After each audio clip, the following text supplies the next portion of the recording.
Hello and welcome to Chetan Bharat Learning, and also welcome to weekly Polity Current Affair class.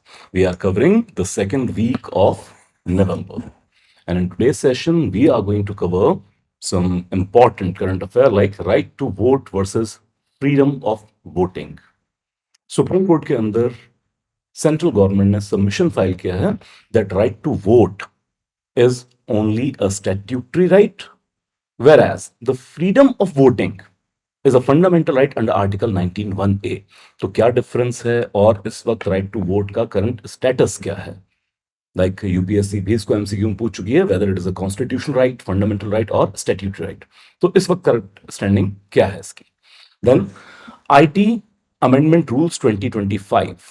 So IT act है 2000 का, जिसके तहत हम cyber को secure करने की कोशिश करते हैं, अपने साइबर स्पेस को सिक्योर करते हैं। तो इसी के तहत खासकर कुछ टेक डाउन को लेके कि अनलॉफुल कंटेंट अगर किसी इंटरमीडिएट वेबसाइट या किसी पोर्टल पर है तो उसको टेक डाउन करने के लिए किसके पास अथॉरिटी होगी। Then need for reforms in India's electoral nomination process. Lot has happened like in Bihar there is election और उसके बाद रिजल्ट भी आउट हो चुका है। तो इलेक्टोरल प्रोसेस से लेके अलग अलग पहलू पर बहुत सारा लिटरेचर लिखा जा रहा है। तो यहां पर हम फोकस करेंगे कि इंडिया के अंदर जब आप विधानसभा या लोकसभा के लिए इलेक्शन कंटेस्ट करते हैं तो फिर नॉमिनेशन प्रोसेस बहुत ज्यादा रिजिड है और क्या रिफॉर्म होने चाहिए। Then there is again news that Nithari killing case of 2006, the main accused Surinder Kohli being acquitted from the Supreme Court. ना सिर्फ इनकी फांसी की सजा माफ की गई है बल्कि इनको जेल से रिहा भी कर दिया गया है। सो सुप्रीम कोर्ट ने रिव्यू पिटीशन रिजेक्ट होने के बाद क्यूरेटिव पिटीशन में ये पर्टिकुलर ऑर्डर साइन किया है। In the end we will be discussing questions based on our discussion. Coming to the very first thing, that is right to vote versus freedom of voting. So सारा का सारा legal process है, तो कौन कौन सी legal provisioning इसके अंदर involve है? सो देर इज लाइक कुछ एक्टिविस्ट ग्रुप्स ने सुप्रीम कोर्ट में केस फाइल किया था दैट सेक्शन 53 ऑफ आरपीए और दूसरा rule 11 and form 21 and 21B of election conduct rule, इनको अनकॉन्स्टिट्यूशनल डिक्लेयर किया जाए। पहले समझ लेते हैं केस क्या है।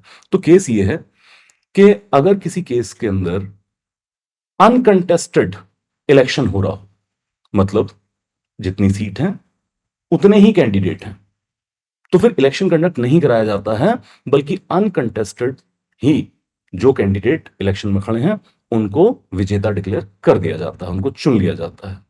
अब कुछ एक्टिविस्ट ग्रुप्स ने इन प्रोविजंस को अनकॉन्स्टिट्यूशनल डिक्लेयर करने के लिए सुप्रीम कोर्ट में प्ली फाइल की। Like section 53 clause 2 of representation of peoples act 1951 says कि अगर जितनी नंबर ऑफ वैकेंसी हैं इलेक्शन प्रोसेस के लिए, अगर उतने ही कैंडिडेट इलेक्शन में खड़े हुए हैं तो फिर इलेक्शन कंडक्ट नहीं कराया जाएगा। And rule 11 of election conduct rule and form 21 and 21B says कि जो भी कैंडिडेट, अगर candidate equalising the number of seats, तो फिर उन कैंडिडेट्स को बिना चुनाव कराए ही इलेक्टेड डिक्लेयर कर दिया जाएगा। अब यहां पर एक्टिविस्ट ग्रुप ने यह चीज कही है कि sir then what is about NOTA, मतलब कि उनका कहना यह था कि right to vote is a fundamental right. तो जब इलेक्शन ही कंडक्ट नहीं हो रहा है तो फिर लोगों का फंडामेंटल राइट वॉलेट हो रहा है, and specially when NOTA option is there. तो अगर कैंडिडेट, मान लीजिए एमएलए का इलेक्शन, तो एक ही कैंडिडेट खड़ा हुआ है और कोई कैंडिडेट खड़ा नहीं है, तो इन दोनों रूल्स के तहत क्या करेंगे, उसको हम इलेक्टेड डिक्लेयर कर देंगे, अनकंटेस्टेड इलेक्शन हो जाएगा। लेकिन यहां पर एक्टिविस्ट ग्रुप का कहना है कि भाई नोटा भी तो एक ऑप्शन है, तो आप लोगों को अपना ये राइट ही नहीं एक्सरसाइज करने दे रहे हैं। एटलीस्ट अगर एक भी कैंडिडेट है एक सीट के लिए तो इलेक्शन या पोलिंग होनी चाहिए ताकि लोग अपना राइट टू वोट, अपना फ्रीडम ऑफ वोटिंग वो एक्सरसाइज कर सकें, चाहे वो नोटा के थ्रू अपने आप को एक्सप्रेस करें। Then 19(1)(a says that freedom of speech and expression, जहां freedom to vote is a fundamental right। अब ये तो हुआ केस, तो इसमें सबमिशंस क्या हैं? तो सेंटर का आर्ग्यूमेंट ये है that right to vote is just a statutory right and that is under representation of peoples act, और लीगल रेगुलेशंस के थ्रू हम इसको रेगुलेट कर सकते हैं, जैसा कि सेक्शन 53 और फॉर्म 21 और 21 बी के साथ किया गया है। जैसे बहुत सारे लोग अगर प्रिजन में चले जाएं, जेल चले जाएं, तो उनको वोट डालने का अधिकार नहीं होता है। तो freedom of voting which is a fundamental right only arises जब इलेक्शन कंडक्ट कराया जाएगा। अब अगर पोलिंग नहीं हो रही है तो नोटा को एक्सरसाइज करने का राइट एमर्ज आउट करता ही नहीं है। और more over, under section 79B of Representation of People's Act, NOTA is not considered as a candidate. NOTA को कैंडिडेट कंसिडर नहीं किया जाता, NOTA none of the above option. So uncontested election में भी अगर कोई एक पर्सन खड़ा है उसको हम विजेता डिक्लेयर कर सकते हैं, उसको चुन लिया जाएगा। Further we also talked about the petitioners argument कि भाई right to vote is a fundamental right, तो लोगों को नोटा के थ्रू भी अपने आप को एक्सप्रेस करने की इजाजत देनी चाहिए। अगर एक कैंडिडेट भी इलेक्शन में खड़ा है तो भी पोलिंग करवानी चाहिए। Then it comes to what are the judicial interpretation. So various rights, like इस केस में भी सुप्रीम कोर्ट ने अग्री किया है सेंटर के आर्ग्यूमेंट के साथ that right to vote is mere statutory right and freedom of voting, that is fundamental right under article 19(1)(a), that is freedom of speech and expression, आप अपने आप को एक्सप्रेस कर सकते हैं। लेकिन ये फ्रीडम आप तब एक्सरसाइज करेंगे, राइट टू वोट आपका राइट तब बनता है जब इलेक्शन कंडक्ट कराया जाए। अगर इलेक्शन कंडक्ट नहीं हो रहे हैं तब ये राइट इमर्ज नहीं करेगा, that is a statutory right. So in an P Ponnuswamy case 1952, right to vote was declared as a statutory right. Then PUCL versus Union of India 2003, ये अनदर एक्टिविस्ट ग्रुप है, peoples union for civil liberties. तो यहां पर भी supreme court ने कहा था right to vote is not a fundamental but a constitutional right. So freedom of exercising your expression only arises during polling. Constitutional right यहां पे क्यों कहा जा रहा है? That under article 326 right to vote universal adult franchise लोगों को provide की गई है। In Kuldeep Nayyar case, rather in Anoop Baranwal case, जो इलेक्शन कमीशन ऑफ इंडिया के मेंबर्स के सिलेक्शन पैनल से जुड़ा हुआ केस था, तो 2023 में भी supreme court reiterated that right to vote is a statutory right. So here it comes that what is the significance of the case, that हम अपने प्री का एक क्वेश्चन तैयार कर लें that right to vote is a statutory right। हालांकि different different interpretations हैं, लेकिन major interpretations talks about that right to vote is a statutory right that is regulated by representation of peoples act 1951। And second thing, that freedom of voting is your fundamental right under article 19(1)(a। so यहां पर दो चार चीजें clear कर लें। एक, disaggregation of right to vote and freedom to vote, and then NOTA is having no effective value. Like अगर election conduct नहीं हो रहा है तो नोटा के लिए वोट करने का अधिकार नहीं होगा। और वैसे भी हम जानते हैं none of the above option का अभी इंप्लीकेशन सिर्फ इतना है कि लोग अपनी विल को एक्सप्रेस कर सकें। अगर किसी सीट पर इलेक्शन हो रहा है और सबसे ज्यादा पोलिंग नोटा के हक में हो गई, तब भी इलेक्शन कैंसिल नहीं किया जाएगा, बल्कि जिस कैंडिडेट को, पर्सन को सबसे ज्यादा वोट मिले हैं, that will be declared elected. Now coming to the second thing, that is Information Technology Act amendment rules in 2025. So under the IT Act of 2000, the government has the power to make rules for the management of cyberspace.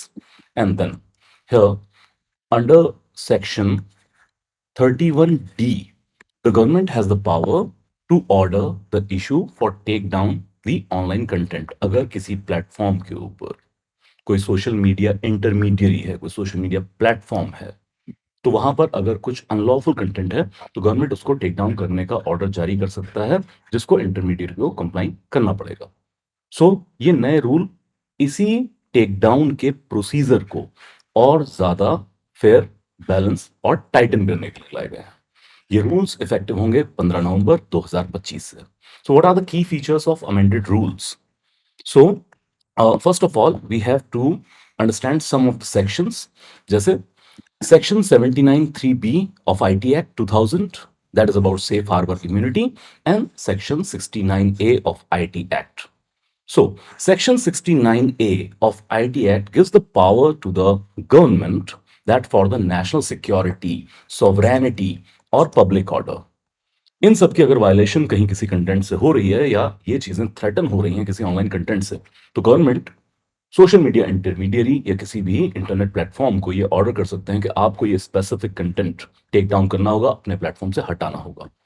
अगर कोई भी platform government के order से comply नहीं करता है, then section 79(3)(b says that safe harbor immunity will be taken away. Now what is safe harbor immunity? सो मसला ये है कि हम ये जो सारे सोशल मीडिया प्लेटफॉर्म्स हैं इनको इंटरमीडियरी कहते हैं। These are not the originator of content. मान लीजिए एक्स, ट्विटर, अगर उस पर किसी पर्सन ने कोई ट्वीट किया और फिर हजारों लाखों लोगों ने उसको पढ़ा, लेकिन ट्वीट करने वाला, the originator of information is some person, और उसको पढ़ने वाले बाकी लोग हैं। ट्विटर या एक्स क्या कर रहा है, सिर्फ एक इंटरमीडियरी, एक इंटरफेस के तौर पर एक प्लेटफॉर्म बना हुआ है। Twitter is not originator of the content. ऐसे ही यूट्यूब है, तो यूट्यूब के ऊपर भी लोग अपना कंटेंट डालते हैं। यूट्यूब खुद से कोई ओरिजिनेट नहीं कर रहा है इंफॉर्मेशन। तो अगर इस प्लेटफॉर्म पर कोई भी अनलॉफुल चीज कोई पोस्ट करता है, तो फिर ट्विटर या प्लेटफॉर्म के जितने भी एम्प्लॉयज या ऑफिशियल्स हैं उनकी क्रिमिनल लाइबिलिटी नहीं होगी। अब यहां पर ये तो हुआ सेफ हार्बर इम्यूनिटी कि आप एक सेफ हार्बर पर बैठे हैं क्योंकि आपने वो जो इंफॉर्मेशन है वो ओरिजिनेट नहीं की थी, आपने नहीं लिखा, आपने वो कंटेंट नहीं डाला, तो आपको सेफ हार्बर इम्यूनिटी, आपको कुछ नहीं कहा जाएगा। लेकिन अगर गवर्नमेंट ने ऑर्डर किया कि कोई स्पेसिफिक कंटेंट टेक डाउन कीजिए, उसको अपने प्लेटफॉर्म से हटाइए, और कोई प्लेटफॉर्म उससे कंप्लाई नहीं करता है, तो सेफ हार्बर इम्यूनिटी स्नैच कर ली जाएगी। इसका मतलब अब उस प्लेटफॉर्म के ऑफिशियल्स को हम कोर्ट में लायबल कर सकते हैं। So this is the tool how to make platform comply with the government order. So I repeat, section 69A के तहत government security, sovereignty, public order की साम संभाल के लिए किसी ऑनलाइन प्लेटफॉर्म को कंटेंट टेक डाउन करने के लिए कह सकते हैं। 79(3)(b says दैट अगर वो कंप्लाई नहीं करेंगे तो safe harbour immunity will be snatched away and employees और officials will be liable in the courts. Now what are the new rules? So अगर टेक डाउन के ऑर्डर देने हैं तो सबसे पहले कौन अथॉरिटी देगा? तो ये रूल्स कहते हैं कि सिर्फ senior government official of joint secretary rank और डायरेक्टर, और अगर पुलिस ऑफिशियल की बात करें तो official at least at DIG rank, यही टेक डाउन के ऑर्डर कर सकते हैं। तो क्या याद रखना है? सेक्रेटरी रैंक का ऑफिसर या फिर डायरेक्टर रैंक का ऑफिसर या फिर पुलिस ऑफिशियल है तो डीआईजी रैंक के ऑफिसर ये ही टेक डाउन का ऑर्डर जारी करेंगे। इनसे नीचे की कोई अथॉरिटी टेक डाउन के ऑर्डर जारी नहीं कर सकती है। और जब ये ऑर्डर जारी करेंगे तो वेग नहीं होगा, सिर्फ लिख के नहीं भेज देना किसी को, एक मिनट डाल दी कि ये वाला पर्टिकुलर कंटेंट टेक डाउन कीजिए, बल्कि आपको रीजन और स्पेसिफिक इंटिमिटेशन करना होगा। मतलब कि आपको रीजन भी बताना होगा क्यों इस कंटेंट को आपने टेक डाउन करवाना है। Further legal basis of removal होना चाहिए। आप बाकायदा लॉ का रेफरेंस देंगे, आईटी एक्ट का रेफरेंस देंगे, साथ ही ये भी बताएंगे किस नेचर की वायलेशन है, सीवियर है कि माइल्ड है।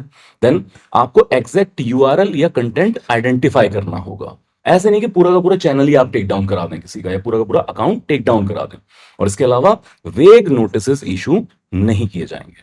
और साथ ही जो टेक डाउन के ऑर्डर होंगे इनका मंथली रिव्यू किया जाएगा। So secretary level officer will review the take down direction on monthly basis, और आप प्रोपोर्शनैलिटी उसकी चेक करेंगे कि जितना content is against the public order और से सिक्योरिटी ऑफ द कंट्री, सिर्फ उतना ही कंटेंट टेक डाउन करेंगे। ऐसा नहीं है कि पूरा का पूरा चैनल ही आप डिलीट करवा दें या पूरा का पूरा ट्विटर हैंडल आप डिलीट करवा दें। Then, what is the significance? So, this is the basically balancing the constitutional right, the fundamental right like freedom of speech and expression, and also state legitimacy for regulatory powers. Now we know that under Article 19(1)(a), we are having a fundamental right for freedom of speech and expression. But again, in Article 19, Clause 2, there are grounds on which state can put reasonable restriction on freedom of speech and expression. So this is a balancing act. और 1912 में भी security integrity ये सारे basis हैं जिस पर government freedom of speech and expression पर पाबंदियां लगा सकती है, रीजनेबल रिस्ट्रिक्शन लगा सकती है. Then is also provide clarity and guidance for the intermediaries. अब उनको भी क्लैरिटी है कि किस ऑफिसर से उनको डायरेक्शंस आनी है. देन ये प्रोपोर्शनैलिटी को प्रमोट करेगा और natural justice on the intern governance that will be promoted. Now, we move to need for the reforms in India's electoral nomination process. Next is need for reforms in India's electoral nomination process. तो जब returning officer के पास कोई भी contesting candidate अपने papers file करने जाता है, अपना नॉमिनेशन पेपर सबमिट करता है, तो बहुत सारे प्रोसीजरल रिक्वायरमेंट्स वहां पर होंगी. और क्योंकि returning officer is a quasi judicial authority, then procedural flaws के लिए returning officer can reject the nomination paper all together, जिसकी वजह से पर्सन इलेक्शन कंडक्ट नहीं कर पाएगा. Now nomination paper is considered as the gateway for the electoral process. और फिर नॉमिनेशन पेपर में बहुत सारी डिटेल फिल करनी होती है. जैसे जो भी पर्सन इलेक्शन लड़ने जा रहा है उसको अपने नॉमिनेशन पेपर के अंदर डिक्लेयर करना होगा क्रिमिनल रिकॉर्ड्स, कितने क्रिमिनल केस उसके ऊपर पेंडिंग है, देन उसके क्या असेट्स हैं, क्या लायबिलिटीज हैं, और साथ ही एजुकेशनल क्वालिफिकेशंस भी बतानी हो. यहां तक के स्पाउस जो फैमिली मेंबर्स हैं उनकी भी डिटेलिंग यहां पर देनी होती है. तो बहुत सारी एंट्रीज यहां पर करनी पड़ेंगी. Then comes returning officer. तो फिर रिटर्निंग ऑफिसर्स के पास अनचेक्ड डिस्क्रिशन है, जिसकी वजह से बहुत सारे पेपर डिस्क्वालीफाई कर दिए जाते हैं. Here it come what are the key issues and concerns. So procedural complexity versus substantive justice की बात आ जाती है. माइनर प्रोसीजरल लैप्सेस के लिए भी पेपर रिजेक्ट कर दिए जाते हैं. जैसे invalid oath, N invalid oath because of timing और अथॉरिटी. क्या आपने सही वक्त पर सही अथॉरिटी के सामने ओथ नहीं लिए, या ट्रेजरी पेमेंट्स, मतलब जो आपको फीस सबमिट करानी थी, जो आपने सिक्योरिटी भरनी थी, वो आप टाइमली या सही रूट से नहीं कर पाए. इसके अलावा बहुत सारे एफिडेविट्स फाइल होते हैं जिसमें आपको अपनी डिक्लेरेशन देनी है, तो कई बार वो एफिडेविट मिस हो जाते हैं, या फिर जो सर्टिफिकेट्स हैं वो आप डिले के साथ सबमिट कर रहे हैं, तब भी पेपर नॉमिनेशन पेपर रिजेक्ट किए जा सकते हैं. जैसे 2024 का ही एक इलेक्शन, तो इसमें जब नरेंद्र मोदी जी जिस सीट से फाइट कर रहे थे, वहीं पर इंडिया के एक स्टैंडर्ड कमेडियन है, उन्होंने भी पेपर फाइल कर दिया कि मुझे मोदी जी के खिलाफ इलेक्शन लड़ना है. तो उन्होंने नॉमिनेशन पेपर फाइल किए, लेकिन बाद में यह पता लगा कि उनके नॉमिनेशन पेपर रिजेक्ट कर दिए गए, उनको इलेक्शन ही नहीं कंटेस्ट करने दिया गया. And what was the reason? कि इन्होंने सर ओथ नहीं लिया. अब बाहर आके उन्होंने मीडिया से बात करते हुए कहा कि भाई मुझे तो ओथ के बारे में कुछ पता ही नहीं था कि एक ऑफिसर ओथ भी दिलवाता है इलेक्शन से पहले. तो इसके बारे में तो मुझे ऑफिसर्स नहीं बताना था, उन्होंने मुझे बताया नहीं, मुझे ओथ नहीं दिलाई गई है. तो कई बार इस तरह का आर्बिट्रेरी डिसीजन भी आपको देखने को मिलता है. And what is more worst in this case, that अगर रिटर्निंग ऑफिसर ने पेपर रिजेक्ट कर दिए, तो एक तो वो कोई टाइम नहीं दे रहे हैं करेक्टनेस के लिए, साथ ही इट इज नॉन अपीलेबल. जैसे article 329 that restrict the courts in interference in election procedure. तो मान लीजिए किसी कैंडिडेट का अगर नॉमिनेशन पेपर रिजेक्ट हो गए, एक उसको करेक्टनेस के लिए टाइम नहीं दिया जा रहा है, और कोई अपील मैकेनिज्म नहीं है. अगर वो कोर्ट में केस भी करने जाए तो सारा इलेक्शन प्रोसेस ओवर होने के बाद वो कोर्ट में केस कर सकता है, लेकिन तब तक बस इज द मिसिंग, तब तक तो इलेक्शन कंडक्ट कराए जा चुके हैं. So what are the suggested reforms here? तो सजेस्टेड रिफॉर्म, जैसे एक तो आरओ को जो भी उनके डिसीजन हैं वो स्पेसिफिक डिफेक्ट के साथ पब्लिश करने चाहिए, और साथ ही most important 48 hour correction window बननी चाहिए. मतलब कि अगर किसी के नॉमिनेशन पेपर में कोई डिफेक्ट मिला तो रिटर्निंग ऑफिसर को उसका पब्लिक नोटिस इशू करना चाहिए. साथ ही जो कैंडिडेट है उसको प्रॉपर इंफॉर्मेशन देनी चाहिए कि किस तरह का डिफेक्ट अराइज हुआ है, और अगर वो क्योरेबल है तो 48 आवर के अंदर कैंडिडेट को मौका मिलना चाहिए कि वो अपनी गलती को सुधार ले. मान लीजिए कोई एफिडेविट जमा नहीं किया तो आकर एफिडेविट जमा कर दे. अगर ओथ सही टाइम सही अथॉरिटी के सामने नहीं लिया तो 48 आवर के अंदर उसको ओथ दिलाई जा सके. इसके अलावा digital by default framework use करना चाहिए. इतना डिजिटाइजेशन हो रहा है जिसकी वजह से एरर कम से कम होते चले जा रहे हैं. तो यहां पर भी जैसे वोटर आईडी है, एज का इशू है, कॉन्स्टिट्यूएंसी है, इन सब के लिए आपको ऑनलाइन प्लेटफॉर्म यूज करने चाहिए, और पेमेंट के लिए भी यूपीआई आरटीजीएस जैसी फैसिलिटीज अवेलेबल करानी चाहिए। और फिर हमें ग्लोबल बेस्ट प्रैक्टिसेस सीखना चाहिए। यूके, कनाडा, जर्मनी, ऑस्ट्रेलिया, ये सब यहाँ पर एक तो जो स्टाफ है, जो वहां के रिटर्निंग ऑफिसर हैं, वो स्टाफ खुद हेल्प आउट करता है कैंडिडेट को उनके एरर करेक्ट करने के अंदर। और सभी मुल्कों के अंदर नोटिस पीरियड भी सर्व किया जाता है, एरर रेक्टिफिकेशन के लिए टाइम भी दिया जाता है, और यहां पर आरओ के जजमेंट के खिलाफ आप अपील में भी जा सकते हैं। तो सारे जो पॉइंट्स इंडिया में मिसिंग हैं, इन कंट्रीज के अंदर मौजूद है, हमें भी ये अपने सिस्टम के अंदर डुप्लीकेट करने चाहिए। Then we come to Nithari killings and Surendra Koli acquittal. So Noida के अंदर एक निठारी गांव के पास एक बंगला, और वहां पर जो ओनर थे महेंद्र सिंह पंदेर, ये परमानेंटली नहीं रहते थे, आते जाते रहते थे। लेकिन यहाँ पर घर की देखभाल के लिए उत्तराखंड के एक व्यक्ति सुरेंद्र कोहली नाम के पर्सन को एज अ सर्वेंट रखा गया था।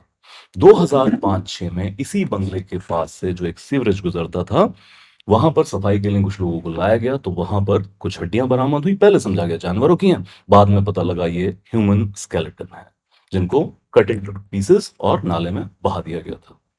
और इसी सब की जांच में महेंद्र सिंह पंधेर और सुरेंद्र कोहली को अरेस्ट किया गया, और मर्डर, रेप, किलिंग चार्जेस के अंदर इनको प्रोसिक्यूट किया गया था। Now coming to the point, के बाद में ये जांच नोएडा पुलिस से सीबीआई को सौंप दी गई थी। नाउ सीबीआई ने 16 केसेस में इनको चार्जशीट किया था, जिसमें से 13 केसेस में सुरेंद्र कोहली को डेथ पेनल्टी दी गई थी। नाउ द टाइमलाइन गोस, जैसे 2009 में कोहली और पंदेर को कन्विक्ट किया गया था एक केस के अंदर, और कोहली को रेयरेस्ट ऑफ रेस्ट डॉक्ट्राइन के थ्रू डेथ पेनल्टी प्रोवाइड की गई। 2011 में सुप्रीम कोर्ट ने कोहली की डेथ पेनल्टी को अपहेल्ड रखा। 2013-14 में मर्सी पिटीशन भी रिजेक्ट हो गई, और रिव्यू पिटीशन भी डिसमिस कर दी गई। So this is very rare case जहां पर सुप्रीम कोर्ट ने रिव्यू पिटीशन के डिसमिसल के बाद क्यूरेटिव पिटीशन के थ्रू एक नया ऑर्डर दिया है, रिलीज का ऑर्डर। देन 2015 में इलाहाबाद हाई कोर्ट ने कम्यूट किया डेथ सेंटेंस को ड्यू टू मर्सी डिले। अब ये बड़ा इंपॉर्टेंट पॉइंट है। 2015 में Surendra Kohli approach to the Allahabad high court.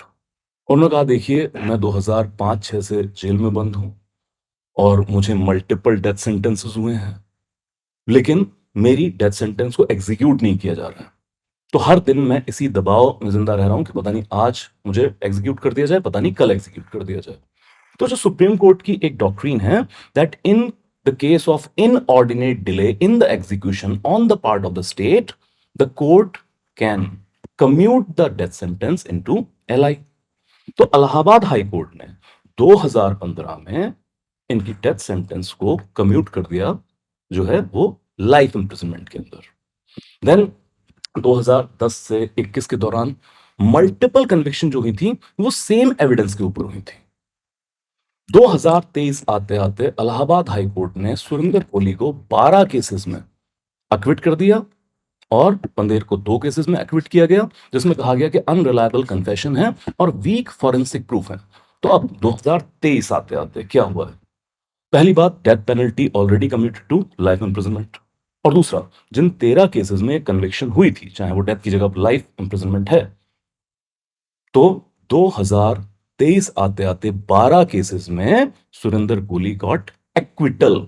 सिर्फ एक केस, जो रिम्पा हल्दर नाम की एक बच्ची का रेप प्लस मर्डर केस था, उसमें इनकी कन्विक्शन अपहेल्ड रखी गई, लेकिन वो कम्यूट हो चुकी है, लाइफ इंप्रिजनमेंट चेंज किया गया। लेकिन अब सुरेंद्र कोहली यहीं नहीं रुकते हैं, ये सुप्रीम कोर्ट अप्रोच करते हैं, और यहां पर केस का बेसिस ये बनाया जाता है कि भाई जब सेम एविडेंस है, और एविडेंस क्या थे? लार्जली 164 के बयान। क्या होते हैं 164 के बयान? सेक्शन 164 अंडर सीआरपीसी, ये मजिस्ट्रेट के सामने दिए गए बयान होते हैं जो एडमिसिबल इन कोर्ट है, जहां पर जज साहब अपने मेंटल सेटिस्फेक्शन के लिए खुद अक्यूज से सवाल जवाब करते हैं। और इस 164 के बयान के अंदर Surendra Kohli confessed his crimes. तो एक ये मेजर प्रूफ था, और इसके अलावा कुछ फॉरेंसिक प्रूफ्स थे। लेकिन अब सुरेंद्र कोहली का आर्गुमेंट ये है कि सर जब सेम एविडेंस पे मुझे 12 केसेस में बरी कर दिया गया, तो 13वें केस में क्यों नहीं बरी कर रहे? 13वें केस में ऐसे क्या प्रूफ मेरे खिलाफ है जिसकी वजह से मेरा कन्विक्शन अपहेल्ड रखा गया है? Now the supreme court noted that, देखिए बहुत सारे प्रोसीजरल है, this is one of the pathetic investigation and prosecution by CBI. जैसे 64 डेज की इलीगल कस्टडी विदाउट लॉयर, तो इनको 64 डेज पुलिस कस्टडी में रखा गया था सुरेंद्र कोहली को, और फिर इनको लॉयर की भी हेल्प नहीं दी गई। इसके अलावा जो कन्फेशन लिया गया वो अंडर ड्यूरस है, मतलब इनके ऊपर मार पीट के दबाव बना के कन्फेशन लिया गया। सो मच सो दैट कि जो 164 के बयान हुए थे उसकी एक वीडियो रिकॉर्डिंग है। लेकिन उस वीडियो रिकॉर्डिंग में, जैसे मैंने कहा कि जज साहब अपने मेंटल सेटिस्फेक्शन के लिए खुद अक्यूज से सवाल करते हैं, लेकिन वहीं पर उसी वीडियो में इन्वेस्टिगेटिंग ऑफिसर बैठे नजर आ रहे हैं नियर टू सुरेंद्र कोहली, और वो बीच बीच में सुरेंद्र कोहली को इंस्ट्रक्ट भी कर रहे हैं कि ये ऐसा करो ऐसा करो। तो इससे क्लियर कट प्रूव हो रहा है कि 164 के बयान भी जो थे वो कोर्ट के अंदर भी प्रेशर बना के लिए गए। इसके अलावा जो आप रिमेन्स को रिकवर करने की बात कर रहे हैं, जो नालों से ह्यूमन स्केलेटन बरामद हुए थे, तो एक्चुअली ये बरामदगी सुरेंद्र कोहली की निशानदेही पर नहीं हुई। वो सारे स्केलेटन तो पहले ही अनकवर हो चुके थे, मीडिया उसको देश भर में दिखा रहा था, और उसके बाद सुरेंद्र कोहली को अरेस्ट किया गया। तो इन सुरेंद्र कोहली की इशारे पर वो डिस्कवरी नहीं हुई है। और इसके अलावा जो फॉरेंसिक लिंक्स हैं वो प्रॉपरली कनेक्ट नहीं हो रहे हैं। जैसे कि जब उस पर्टिकुलर बंगले की, जहां पर ये सारे क्राइम कमिट होने की बात सीबीआई ने कही कि इसी बंगले के अंदर D5 बंगला, जहां पर लाके बच्चों को मारा जाता था, रेप किया जाता था, कैनिबलिज्म के भी इनके ऊपर इल्जाम है कि वो जिन बच्चों को मारते थे उनका मांस कंज्यूम भी करते थे, खाते भी थे। तो उस बंगले के अंदर कोई फॉरेंसिक प्रूफ नहीं मिला है, ब्लड स्टेन तक सुप्रीम कोर्ट, सॉरी, सीबीआई वहां से बरामद नहीं कर पाई। तो इतने सारे प्रोसीजरल लैप्स इस पर्टिकुलर केस की प्रोसिक्यूशन के दौरान हो रहे हैं। सो फाइनली इस क्यूरेटिव पिटीशन में, अब जैसे मैंने कहा ये बहुत ही अनप्रेसिडेंट है। तो जैसे सुप्रीम कोर्ट में कोई केस चलता है, एक बार वहां से डिसाइड हो गया तो पर्सन रिव्यू पिटीशन डाल सकता है कि एक बार फिर से केस को देख लीजिए। रिव्यू पिटीशन रिजेक्ट होने के बाद एक जुडिशियल इनोवेशन है in Ashok Hurra versus Rupa Hurra case, that is curative petition to cure the defect. मतलब कि अगर कन्विक्ट को लगता है कि उसके जजमेंट के अंदर अभी भी कुछ डिफेक्ट रह गया है, तो रिव्यू पिटीशन के रिजेक्ट होने के बाद क्यूरेटिव पिटीशन फाइल की जा सकती है और डिफेक्ट को क्योर किया जा सकता है। As per supreme court they are curing the defect. कि इतने सारे प्रोसीजरल लैप्स होने के बाद आप कैसे किसी को कन्विक्ट कर सकते हैं? तो जो इनकंसिस्टेंट फाइंडिंग है, आइडेंटिकल एविडेंस के होते हुए 12 केसेस में तो बरी कर दिया, एक केस में आप कैसे कन्विक्ट कर सकते हैं? तो इन सब के बाद as per supreme court miscarriage of justice को रोकने के लिए सुरेंद्र कोहली का अक्विटल 13वें केस में भी हुआ है, और साथ ही ये कहा कि अगर उनके ऊपर कोई और केस नहीं है, जो कि नहीं था, या आखिरी केस था उनके ऊपर, उनका रिलीज ऑर्डर साइन कर दिया और अब वो जेल से बाहर भेज दिए गए हैं। But the major question lies here that what is miscarriage of justice? As per supreme court, Surendra Kohli was not having justice, but then जो इतने सारे बच्चों की डेथ हुई उसकी किलिंग किसने की है, या उनके माँ बाप को जो आपने जस्टिस प्रोवाइड करना था, अब उनका कोई भी किलर नहीं है, तो किसने मारा? अब आप इसको एस्टैब्लिश नहीं कर सकते हैं। So what is miscarriage of justice in reality? This is again questionable. Then what is the significance for our purpose? Like constitutional protection जो है अगेंस्ट कोर्स्ड कन्फेशन, उसको स्टैब्लिश करता है कि पुलिस दबाव में आके बयान नहीं ले सकती। आर्टिकल 20 से आप रिलेट कर सकते हैं, that article 20 which provide protection in cases of conviction, that nobody can be compelled to give self-incriminating evidences. Then serious investigative और फॉरेंसिक लैब्स को उजागर करता है कि हमारे यहां पर जांच एजेंसियां सही तरीके से केस को इन्वेस्टिगेट ही नहीं कर रही हैं, और फॉरेंसिक प्रूफ जमा करने की कैपेसिटी अभी भी हमारी एग्जीक्यूटिव एजेंसी में बहुत लो है। इसके अलावा क्यूरेटिव जुरिस्डिक्शन, जो कि जस्टिस को ही इंश्योर करने के लिए बनाई गई थी, उसको आइटरेट करता है। देन प्रोसीजरल सेफगार्ड होने चाहिए, और साथ ही प्रोसीजरल सेफगार्ड के साथ साथ लोगों का ट्रस्ट जस्टिस सिस्टम में ज्यादा होना चाहिए. Now, coming to the question, consider the following key features of the Information Technology Amendment Rules 2025 and find correct statement as your answer. So, intermediaries must remove or disable access to unlawful content upon receiving government or court orders aligned with Section 79(3)(b) and 69(a) of the IT Act 2000. Yes, it is correct. Then, now, as per amended rules, only senior government officials at joint secretary rank or equivalent to director and police officer at DIG rank or above are authorized to issue takedown direction, ensuring accountability and reducing arbitrary orders. तो authority अच्छे से याद कर लीजिए, joint secretary या director और police official है तो कम से कम DIG rank. Then takedown orders must be reasoned and specify the legal basis, nature of violation, exact URL or content identifier replacing the vague takedown notices. All three statement are correct. अगर आपको बिल्कुल gist में ये current affair याद करना है, बस ये क्वेश्चन प्रिपेयर कर लीजिए. Coming to mains answer writing practice. The nomination process is the first step in ensuring free and fair elections. Yet, procedural rigidity often result in the exclusion of eligible candidates. In this context, critically examine the need for reforms in India's electoral nomination process. That will be all for today. Thank you. Thank you so much.